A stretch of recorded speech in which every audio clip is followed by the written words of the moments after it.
রিকশায় করে নাকি আসছে বাংলাদেশের সেনারা। একের পর এক দেখি সীমান্তে রিকশা করে আসছে বাংলাদেশের সেনা কলকাতা দখল করবে বলে। এটাও কি আজব কথা নয়, হাস্যকর নয়? রিকশায় চেপে কলকাতা দখল, কোন জায়গায় নামিয়ে এনেছে নিজেদেরকে এই অন্ধ ভারত বিদ্বেষ থেকে? কেউ বলছেন নাকি সাইকেলে করে আসছে, বুঝুন ঠেলা। বাংলাদেশের সেনারা নাকি সাইকেলে করে আসছে। বিএনপি নেতারা বলেছেন মাত্র 4 দিনের মধ্যে কলকাতা দখল করে নেব। কিভাবে? সাইকেলে চেপে। সাইকেলে চেপে কলকাতা দখল।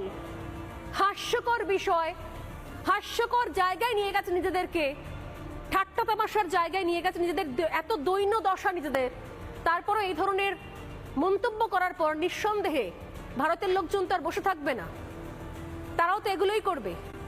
আর এই জায়গা থেকে আমার প্রশ্ন, যে আসলে উদ্দেশ্যটা কি? আমি যেগুলো দেখছিলাম, আমার কাছে যে রিপোর্টগুলো এসেছিল